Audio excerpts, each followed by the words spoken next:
Jeremy Lin to the point. So, Jeremy, I have to ask you the question that I think is on the minds of every New Yorker, in this city as this story has just gotten bigger and bigger, and that is, who has the more comfortable couch, Landry Fields or your brother Josh? Definitely my brother. Landry's, I was kind of sleeping in the fetal position. I didn't exactly fit, but definitely my brother. How much fun has this been for you? I mean, you go from obscurity. I mean, we've heard the story now for the last 13 days, the last 2 weeks. Well, what's it been like for you, and how much fun is it for you? I think the biggest thing is how fun it's been, because last year was really tough, and I think me talking about it doesn't do it justice, but it was just really tough being on pins and needles the whole season, not knowing if they're going to keep me, if they're going to send me to D-League, what their plans were for the next year. And I think I had so much pressure on myself and pressure from everybody else with the media that I had lost my passion for the game, and I lost, the joy of the game. And now it's all flooding back, playing on this team, playing the way we're playing, winning games, and playing as a team.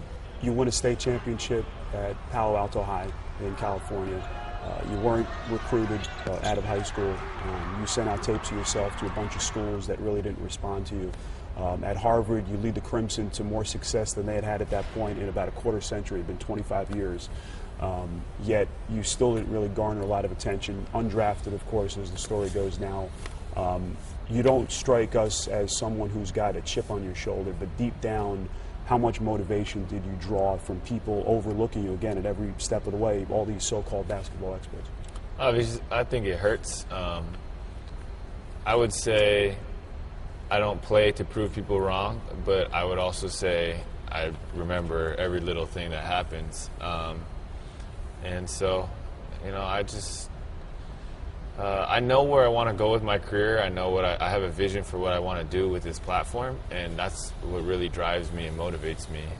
But obviously, at times, getting overlooked will be frustrating.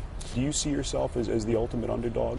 I can't sit here and say I've done everything right, and that's why I'm here. I really honestly can't say that. I've made a lot of mistakes, and at the same time, I've had to improve a lot and work on a lot of different things. But I think God has used me and worked through me in a lot of different situations, even with my own fears, even with my own flaws. And He's used me in an underdog role, and now and elevated me to being able to play in the NBA. And that's just something where I need to give credit where credit is due. And I think, in this situation, the glory does go to God, and I can't say enough about that.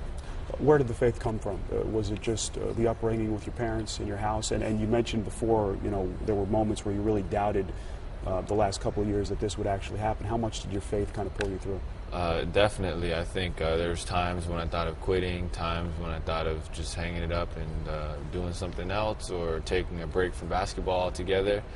I had a lot of ups and downs, but the downs were really down. And it was my faith that was just the promises, God's promises of trusting in Him and His perfect plan and His sovereignty that really got me through the tough situations, and my family supporting me. And now looking back, I can see a little bit of why everything happened the way it did, and I'm thankful for that. I want to ask you about your father, Ji Ming. He moved to the States from Taiwan in 1977, and he said he wanted to do two things: get his PhD in computer engineering and also to watch NBA basketball.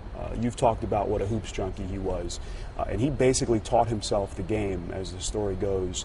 What's it been like to have the success and to have your father, of course, and your mom watching close by with all the hard work and the sacrifices that he made?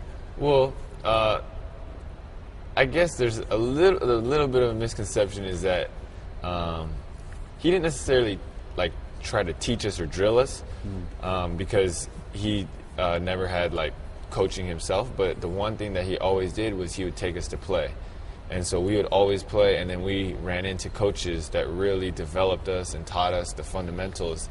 And when we ended up playing with my dad, we would play every day, and he wasn't trying to necessarily teach us and make us into basketball stars. He just wanted to spend time with his kids and have fun, because we all love the game. And I think that's what I remember so much about my childhood, is just spending time with my brothers and my dad, and having those family moments where we're all just playing hoop. What's his reaction been like the last couple of weeks? He's just super excited, and same with my mom, just because I think they see a different joy in me on the court that they didn't see last year. Obviously, a huge shout out to all the fans. Thank you for the energy as always. We love playing here. Obviously, as parents, when you see your kids happy, it makes you happy, and so you know, I love them to death, and they love me, and so I'm just thankful that we're all able to go on this path and journey together and be happy and experience this. When we return, the wider impact of Linsanity. Do you feel like you're a trailblazer? On Jeremy Lin, To the Point.